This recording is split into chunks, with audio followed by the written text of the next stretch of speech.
खबर उत्तर प्रदेश के कन्नौज जनपद से है। डिप्टी सीएम केशव प्रसाद मौर्य ने कांग्रेस सपा पर बोला हमला। कहा कांग्रेस ने बाबा साहेब के साथ जो अन्याय अपमान किया उसे उजागर करेंगे। कांग्रेस सपा दोनों एक समान। सपा ने भी मेडिकल कॉलेज से बाबा साहेब का नाम हटाकर किया उनका अपमान।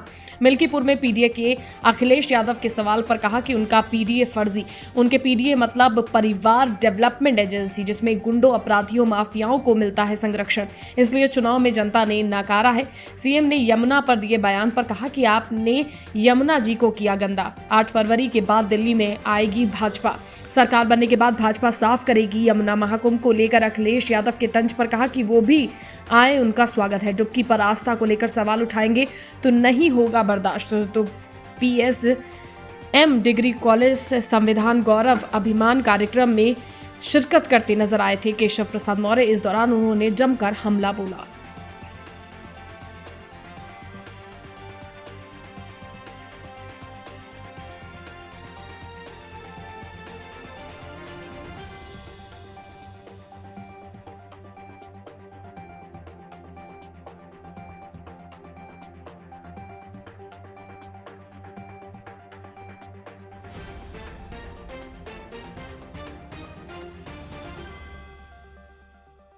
पार्टी राष्ट्रीय स्तर पर संविधान गौरव अभियान के अंतर्गत जो कार्यक्रम कर रही है, उसमें आज कन्नौज में कार्यक्रम था।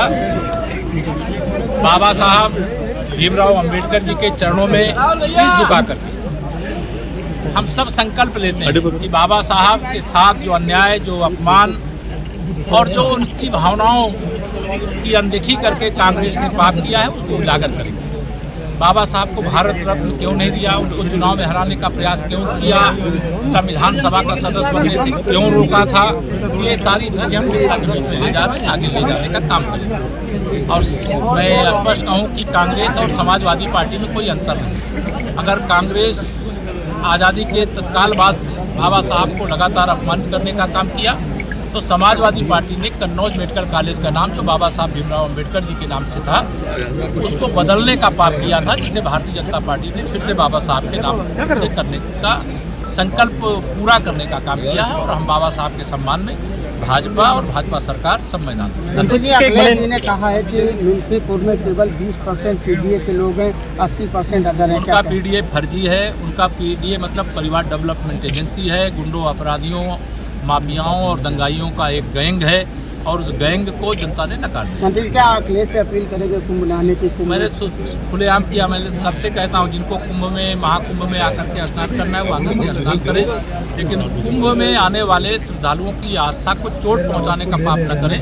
हमें गर्व है कि हम अपनी संपूर्ण मंत्रिपरिषद के साथ महाकुंभ में संगम में डुबकी लगाए, कैबिनेट की बैठक लिए, और महाकुंभ 2025 में 2031 में होने वाले अर्ध कुंभ की नींव डालने का भी संकल्प लिए, कई फैसले किए। अखिलेश ने एक्स किया है कि जो मथुरा से निकली यमुना है, उस पर आप आचमन करके देखें। इस पर आप आजकल कांग्रेस के साथ अखिलेश यादव जी की दोस्ती टूट गई है, और केजरीवाल जी से दोस्ती और उस दोस्ती के क्रम में यमुना जी आगरा से नहीं निकलती है, इसलिए अखिलेश जी को ये मालूम होना चाहिए।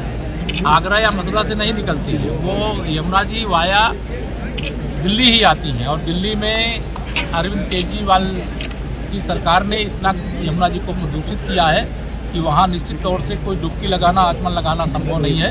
लेकिन 8 फरवरी को वहाँ भाजपा की सरकार बन जाएगी, और आने वाली 8 फरवरी, जब अगली 8 फरवरी आएगी, वहाँ डुबकी भी लगाएंगे लोग, आचमन भी करेंगे। भाजपा दिल्ली चुनाव में भाजपा की सरकार बनेगी। क्या आप मानते हैं डर लग रहा है, जैसे राम मंदिर का नहीं, उनको डर लग रहा है, जनता उनको सबक सिखाएगी।